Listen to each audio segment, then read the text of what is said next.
My dad was born in Grand Lake Stream, and his father lived there.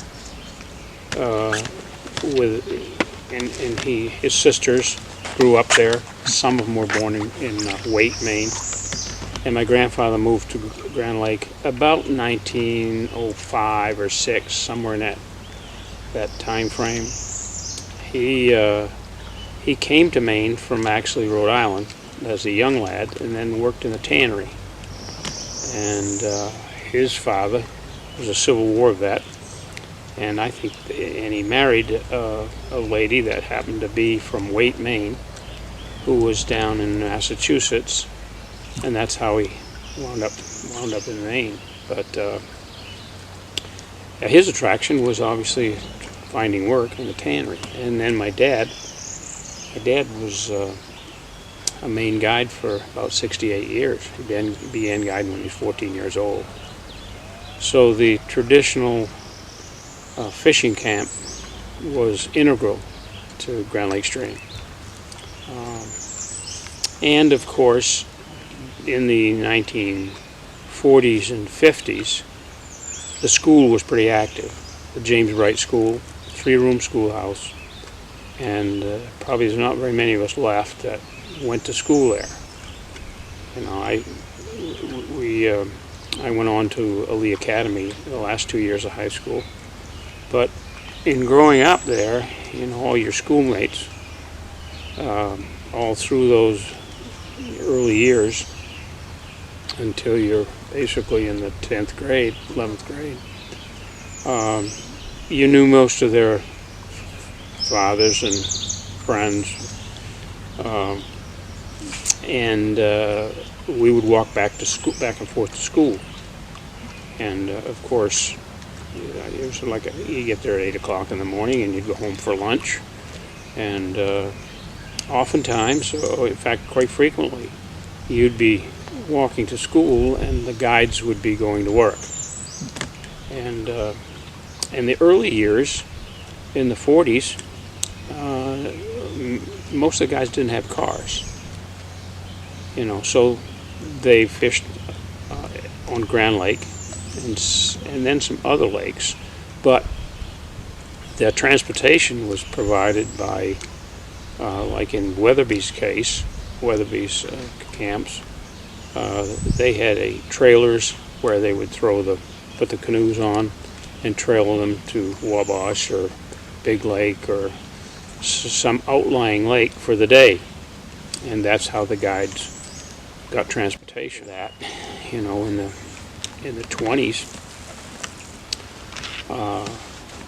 early 1900s, they were all fishing out of double-end canoes, and that they transitioned out of the or they used the double-end canoes. Often were taken up lake on a launch. They were loaded on a launch. This is before my time, but I have pictures of it and I know the history. And they would take the guides and the clients, what we called up lake, somewhere on Grand Lake, and they would put all those canoes out with the clients in them, and they would paddle, no upward motors. And then at the end of the day, they would come back to the supposed mother ship, the launch, load those canoes back up and come home. And then it wasn't until, you know, maybe the 30s, the advent of the outboard motor, and then along came the adaptation of the double-end canoe to a square stern, so it would accommodate a motor. But that's a whole nother story by itself, the invention of the square stern canoe, and but it became sort of integral to Grand Lake Stream, sort of the home of the Grand Laker canoe, with a number of makers. And those makers were, in many cases, the fathers of some of my schoolmates. Pop Moore was one of them, Bill Sprague, and of course Kenny Wheaton built canoes there. And each one had its own idiosyncrasy, each one slightly different, but they all guided other Grand Laker canoes. And then the first they were guiding they were made of canvas, canvas, and then later fiberglass on the outside. So that became the kind of the beginning and the central place for the Grand Lake of Tim Bacon, who lives in Steve Keith's house, who used to live where Steve Keith is. And in the old canoe shop is in the back.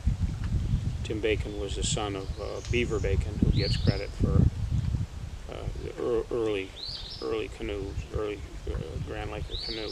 I have to say that's a great name, Beaver Bacon. I like that. Yeah. They call it Beaver Bacon. Yeah.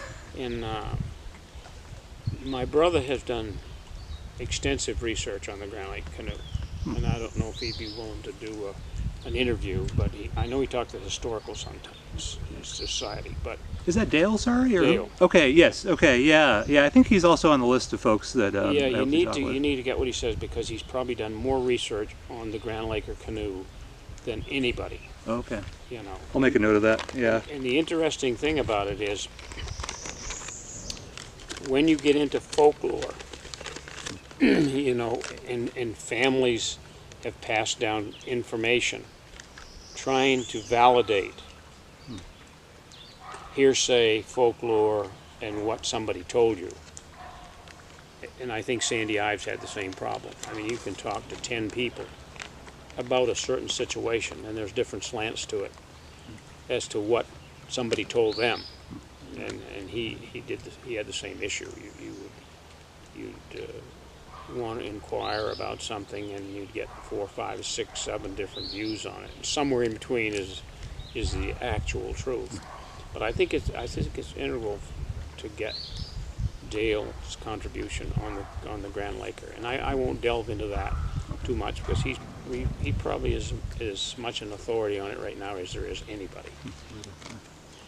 And he had the good fortune and the presence of mind to interview Tim Bacon when he was alive, and so he knows an awful lot about it. Did he transcribe that or anything, or record it, or? He's written some stuff, and I'm trying to incorporate that in a book that I'm going to do. Oh, okay. But it's slow going, but because we're all doing 100 other things at once. But I know he's got really a fountainhead of the tannery used a brine to tan those hides, and as soon as the chemical process came along in like the 1880s, that killed the tanneries. That was a big time deal up here, the tanneries, because there was one here in Forest City, there was one in Jackson Brook, which is in Brookton, then Grand Lake Stream, and they were all over the place. So those hides would come by train, and then they would transport them to those tanneries and have them tanned and then shipped back. So by, I'd say 1880s, I know more definitively if I'd have a look at my notes, tanneries were in bad shape. And by 1890, give or take, through a process of bankruptcy, it was over and out, done, and then the tannery burned down there. But that was a key part of Grand Lake Stream. Why, another key reason why it existed, because of that tannery and the great fishing. And then after the tannery was gone, was it just the fishing at that point? Then basically it was the fishing that was left. World-renowned fishing. I mean, people came there for the landlocked salmon, and later the bass. The bass weren't that big an issue, and I can't get you the dates, but the bass came along much later. It was mostly a salmon fisherman, landlocked salmon, and that's a whole story by itself, because there were only about 4 lakes in Maine that had the landlocked salmon, and Grand Lake was one of them. But that was an important part of the history. I was reading some old notes about the tannery, and I think it was some notes that or a newspaper article that I read of Paul Hoar's father, whose recollections of the tannery. And one line I read where that the bells tolled in Grand Lake Stream when Grant died. You know, it was quite an interesting piece there that you know, they rang the bells in Grand Lake Stream when USSS Grant died. Not that it means anything to anybody, but you know, I don't remember the old man. I don't remember the old man, but I remember of him. I don't know if I ever knew him. I might have. I don't know when he passed away. But I, you know, when you're that young, some of those folks doesn't mean anything to you. But I think he worked in a tannery. My grandfather was a town clerk, Arthur R. Wheaton. He was town clerk at Grand Lake Stream for a while. In fact, I have a copy of my father's first guide's license that was signed by the town clerk, which was his father. Doesn't mean anything to anybody. Just kind of interesting at the time. And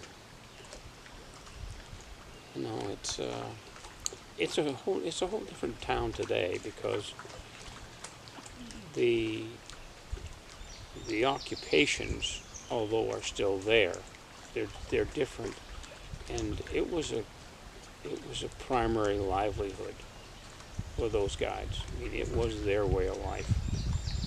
No 401ks, no health policies, none of that stuff. I mean, they basically carved themselves out of a wilderness and survived, you know.